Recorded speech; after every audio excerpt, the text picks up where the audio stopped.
హల్లెలూయా! యేసుక్రీస్తు నామమున మీ అందరికీ శుభవందనాలు. మరొకసారి దేవుని అనంత ప్రేమ, కృపను బట్టి ఈ రీతిగా దేవుని మాటలు పంచుకోవటానికి ప్రభు ఇచ్చిన కృపకై యేసయ్య నామానికే నిండు మనసుతో వందనాలు చెల్లిస్తుంటున్నాను. హల్లెలూయా! క్రిస్మస్ సీజన్‌లో ఉంటున్నాం. క్రిస్మస్ మాసంలో ఉంటున్నాం. క్రిస్మస్‌లోని సత్యాలను మరిన్ని దేవుడు మనకు బయలుపరచాలని ఆశపడుతున్నాను. హల్లెలూయా! నిజంగా ప్రేమ వల్ల అనేక సార్లు అనేకమైన మరి వాక్యం ద్వారా ప్రభు మనతో మాట్లాడుతూ మనల్ని బలపరుస్తుంటుండగా అదే దేవుడు ఈరోజు కూడా మనతో మాట్లాడి నిజంగా మనల్ని బలపరచాలని ఆశపడుతున్నాడు. హల్లెలూయా! నిజంగా ఈ లోకంలో ఏదైనా మనం చూస్తే నిజంగా ఏదైనా కనిపెట్టారు అంటే ఎవరు వాళ్ళు అంటే జ్ఞానవంతులు అని చెప్తారు ప్రభువుని వల్ల. ఏదైనా సరే మొట్టమొదటిసారిగా అంటే ప్రపంచంలో నిజముగా ఏదైనా ఒక మెడిసిన్ గాని లేకపోతే ఒక ఏదే శాటిలైట్ గానీ, లేకపోతే కంప్యూటర్స్ గానీ, మొబైల్స్ కానీ ఎవరు కనుక్కుంటారు అంటే జ్ఞానవంతులు కనుక్కోవడం ప్రారంభిస్తారు. వారు కనుక్కున్న తరువాత నిజంగా ప్రమిదల లోకానికి వాళ్ళు పరిచయం చేయడం ప్రారంభిస్తూ ఉంటారు. హల్లెలూయా! నిజంగా ఈ క్రిస్మస్ మాసంలో నిజంగా జ్ఞానులు కనుక్కున్న ఒక సత్యాన్ని నిజంగా పరిశుద్ధ బైబిల్ గ్రంథంలో ఉంటది ప్రేమిన చూద్దాం. మత్తయి సువార్త 2వ అధ్యాయము 1, 2 వచనాలు చదువుదాం ప్రేమినవలరా. రాజైన హేరోదు దినములయందు యూదయ దేశపు బెత్లెహేములో యేసు పుట్టిన పిమ్మట ఇదిగో తూర్పు తూర్పు దేశపు జ్ఞానులు యెరూషలేమునకు వచ్చి యూదుల రాజుగా పుట్టినవాడు ఎక్కడున్నాడు? తూర్పు దిక్కున మేము ఆయన నక్షత్రమును చూచి ఆయనను పూజింపవచ్చితిమని చెప్పిరి. హల్లెలూయా! నిజంగా ప్రేమన వలన ఏ రీతిగా ఉంది అంటే మొట్టమొదటిసారిగా మొట్టమొదటిసారిగా అంతకుముందు అంత దేవదూత నిజంగా ప్రత్యక్షమై నిజంగా లోకానికి శుభవార్త ప్రకటిస్తే నాకనిపిస్తది. ఇప్పుడు ఏం చేశారంట నెక్స్ట్ టర్మ్ మనుష్యులు కనుక్కోవడం ప్రారంభించారు. ఎవరు వాళ్ళు అంటే తూర్పు దేశపు జ్ఞానులు అని రాయబడి ఉంటది. వాళ్ళు చెప్తున్న మాట యూదుల రాజుగా పుట్టినవాడు ఎక్కడున్నాడు? ఆయనను మేము పూజింపవచ్చితిమి అని చెప్పడం ప్రారంభించారు. హల్లెలూయా! అనేక సార్లు నిజంగా ఎంత కాంట్రోవర్సీగా అనేక మంది చెప్తుంటారు. యేసుప్రభు దేవుడు కాదు, లేకపోతే రకరకాలుగా మాట్లాడుతుంటారు. అయితే తూర్పు దేశపు జ్ఞానులు చెప్పిన మాట, ఆయనను మేము పూజింపవచ్చితిమి. హల్లెలూయా! కేవలం చెప్పారా? లేక పూజించారా అంటే అదే మత్తయి సువార్త 2వ అధ్యాయము 10వ వచనాన్ని మనం చూస్తే వారు ఆ నక్షత్రమును చూచి 11 కూడా చదువుదాం. వారు ఆ నక్షత్రమును చూచి అత్యానంద భరితులై ఇంటిలోనికి వచ్చి తల్లి అయిన మరియను ఆ శిశువును చూచి సాగిలపడి ఆయన్ను పూజించి తమ పెట్టెలు విప్పి బంగారు సాంబ్రాణి బూలమును కానుకలుగా ఆయనకు సమర్పించిరి. హల్లెలూయా! నిజంగా ప్రేమ వలన లోకానికి మొట్టమొదటిసారిగా యేసు ప్రభు సర్వశక్తిమంతుడైన దేవుడు అని చెప్పింది ఎవరు అంటే నిజంగా నాకు కనిపిస్తది. దేవుడు ఎట్టి కృప వారికిచ్చాడు అంటే నిజంగా వారు కనుక్కొని లోకానికి చెప్తున్న మాట. లేకపోతే ఆ రాజ్యం దగ్గరికి వెళ్ళి హేరోదు రాజుతో చెప్తున్న మాట.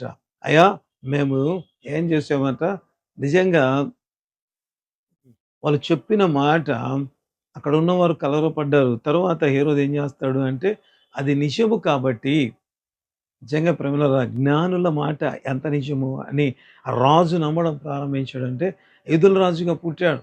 కాబట్టి నేనేం చేయాలి ఆయన్ను సంహరించాలని 2 సంవత్సరాలలోపు పిల్లలను చంపినట్లుగా మనం చూడడం ప్రారంభిస్తాం. ఈరోజు అనేక మంది యేసుప్రభు దేవుడా అంటూ ఉంటే నిజముగా ప్రేమైన వాళ్ళ ఎంత నిజంగా ఆ మాట ఫూలిష్‌నెస్‌గా ఉంటది అంటే నిజంగా తూర్పు దేశపు జ్ఞానులు వాళ్ళు చెప్పిన మాట ఏమని అంటే ఆయనను మేము పూజింప చితిమి. హల్లెలూయా! రాజు నమ్మాడు ప్రమిన వల్ల. అంటే వాళ్ళు చెప్పిన మాట ఎంత సత్యం. అంటే రాజు నమ్మి పుట్టి ఉన్నాడు కాబట్టే వాళ్ళొచ్చారు, పుట్టి ఉన్నాడు అది నిజమని హేరోదు రాజు ఒక రాజు సైతం నిజంగా భయపడడం ప్రారంభించాడు ప్రేమైన వాళ్ళు. అంటే యేసు ప్రభు పుట్టుక ఎంత సత్యం. ఆయన పూజార్హుడు అన్నది ఎంత సత్యం. హల్లెలూయా! మామూలుగా ఒక రాజు ఏదో క్యాజువల్‌గా పర్సన్స్ చెప్తే నమ్ముతాడా? నమ్మరు ప్రేమైన వాళ్ళ. అజ్ఞానులు చెప్పిన మాటకు ఎంత వాల్యూ. అందుకే జ్ఞానులు ఏదైనా చేస్తే వాళ్ళు ఇన్వెన్షన్ చేసిన తర్వాత మనకి ఇస్తారు. సో ఇక్కడ కూడా క్రిస్మస్ సీజన్లో దేవుడు మనతో మాట, తూర్పు దేశపు జ్ఞానులు చెప్పిన మాట, అయా ఆయనను మేము పూజింపవచ్చి. హల్లెలూయా. మన దేవుడు ఎవరు అంటే పూజార్హుడు. మనం సేవిస్తున్న దేవుడు ఏదో క్యాజువల్గా రాయబడలేదు. తూర్పు దేశపు జ్ఞానులు సహితం ఒప్పుకున్నవాడు. హల్లెలూయా. ఆయన సర్వ శక్తిమంతుడు, ఆయన పూజార్హుడు. అటు దేవుని కలిగి ఉండడానికి ప్రభు మనకిచ్చిన కృపకై యేసయ్య నామానికి మహిమ కలుగును గాక. తలలు వంచి ప్రార్థన చేద్దాం. ప్రేమ కలిగిన తండ్రి, కృప కలిగిన ప్రభువా, జీవం కలిగిన నాయన, జీవాధిపతి, నీ బంగారు పాదాలకి వందనాలు, స్తోత్రాలు నాయన. అయ్యా నీ ప్రేమ కృపకై వందనాలు, స్తోత్రాలు చెల్లించుకుంటున్నాం. సంపూర్ణముగా సంపూర్ణముగా నీ కృప కలిగిన కార్యాలను తండ్రి మీరు జరిగించే దేవుడిగా ఉంటున్నందు బట్టి వందనాలు. నీ వాక్యం ద్వారా మీరు మాతో మాట్లాడినందు బట్టి వందనాలు. ఒక్కొక్కరిలో నీ కృప కలిగిన కార్యం జరిగించి, నీ బలమైన కార్యం జరిగించి, నీ భీకరమైన కార్యాలు జరిగించి, ప్రతి అనుమానం నివృత్తి చేస్తూ నీ బలమైన కార్యాలు జరిగించి మీరే మహిమ పొందండి. క్రిస్మస్ మాసములో ప్రతి బిడ్డ సంతోషముగా, ఆనందముగా, అయా అతి ఆనందభరితులై నేను ఆరాధించడం అయ్యా ట్రాన్స్ఫర్స్ అయ్యా అవసరమైంటుండగా బిడ్డలకు అనుగ్రహించండి. గర్భఫలమున దీవెన అవసరమైంటుండగా అనుగ్రహించండి. తండ్రి స్వస్థతలు అవసరమైంటుండగా జరిగించండి ప్రభు. అయ్యా నూతన ప్రతి అవసరత, ప్రతి దీవెన అవసరమైంటు యేసు నామములు అనుగ్రహించబడును గాక. తండ్రి పరిచయను ప్రేమించి సహకరిస్తున్న ప్రతి బిడ్డను దీవించి ప్రార్థన చేస్తున్న ప్రతి బిడ్డను పరిచర్య కోసం దీవించి ఆశ్రయించి వారి ఫలములు పొందినట్లుగా సాగి షేర్ చేస్తున్నవారు వారి స్టేటస్లో పెట్టి అతిథిగా ఆర్థికంగా బలపరుస్తున్న ప్రతి బిడ్డను మీరు దీవించి నూరంతల మేళ్లతో నింపండి. రాబో దినాలు ఈ పరిచర్యకు మేము సహకరించు, దేవుని పరిచర్యకు సహకరించు. దేవుడు మమ్మల్ని ఆశీర్వదించిన సాక్ష్యాలు మేము వినబోతున్నామని నమ్మి నీకు వందనాలు తండ్రి. నీ గొప్ప కార్యాలు సమస్తమై మీరే పొందు అందరూ సమయం వందనాలు చెల్లించుకుంటాం. యేసు నామమందు అడుగుతున్నాము తండ్రి. ఆమేన్, ఆమేన్, ఆమేన్.